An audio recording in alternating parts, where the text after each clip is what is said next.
Hello everyone, my name is Dominique Jones, and today I'll explain the initiative and referendum process in Arizona, two key elements of direct democracy. These tools allow citizens to have a direct say in state laws, supporting the democratic principles embedded in the Arizona Constitution.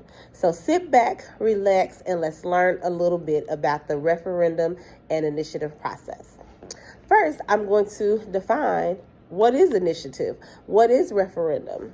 When we talk about initiative is a process that allows citizens to propose new laws or constitutional amendments by collecting signatures to place the proposal on the ballot. So when we think about the initiative process, this process is something that is new and it is placed on the ballot once those signatures are collected.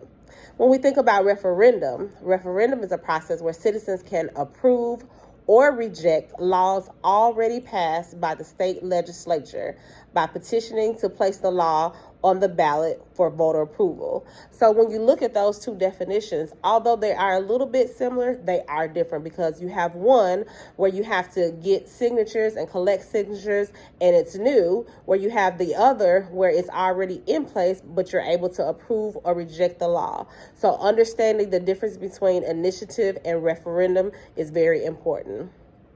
Then you may ask yourself, how are these laws created? How does this work? So when you think about the process of the initiative process, the first thing that has to be done is you have to draft a proposal. Once that proposal has been drafted, then you're going to collect signatures equal to a specific percentage of voters from the last general election. After that, you're going to submit signatures for verification. And finally, if it's verified, the initiative appears on the ballot for a public vote. So again, with that, you have to draft the proposal, collect signatures, submit signatures for verification, and if verified, it will appear on the ballot for public vote. Then when you think about the referendum process, that process, after the legislature passes a law, after the law is passed, citizens may petition to have it placed on the ballot. Then you will collect signatures within a fixed time frame.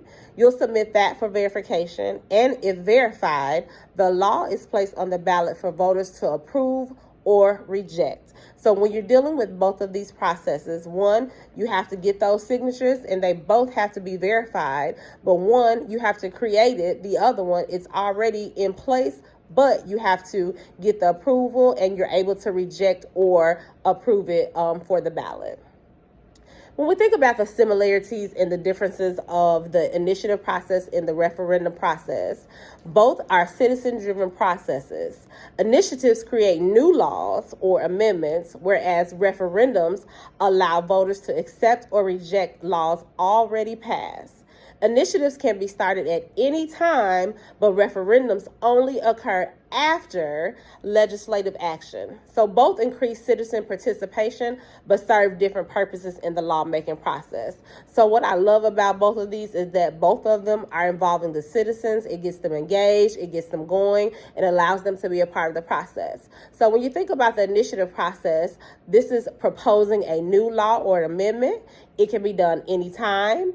It is originated by the citizens, and it adds or changes laws. So it's effective because it adds or changes the law. Versus the referendum, you can approve or reject existing laws, but this must be done after the legislature passes or becomes a law.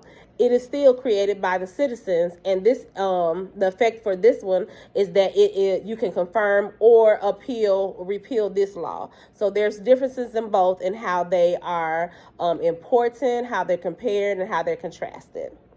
When we talk about the pros and cons of the initiative and the pros and cons of the referendum, the initiative pros is that it empowers the voters.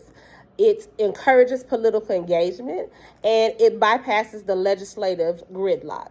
So when you think about this, it's powerful because you have the people, the citizens who are feeling empowered to become the voters. They're engaged, they're pushing this process, and they are excited about the process.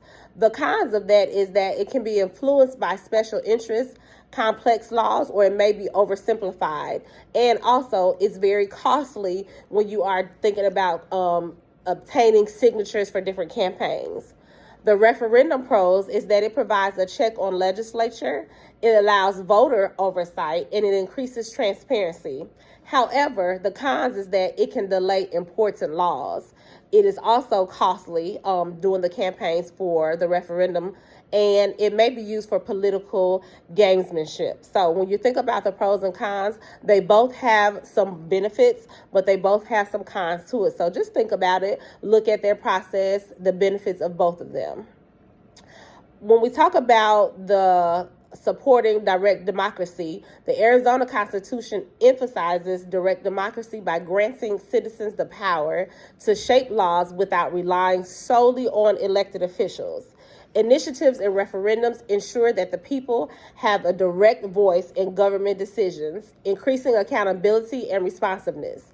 These processes reflect the progressive era that values embedded in Arizona's founding document, promoting citizen participation and control their government. So I love the fact that it emphasizes the power to shape without depending solely on the elected officials. Again, we have given the people the power. We have empowered the people to become interactive and engaged. And in conclusion, initiatives and referendums are vital democratic tools in Arizona that let voters propose, approve, or reject laws directly. While both have strengths and challenges, they fundamentally support the idea that government should be by the people, for the people. As I leave you today, remember, they fundamentally support the idea that government should be by the people, for the people. Thank you.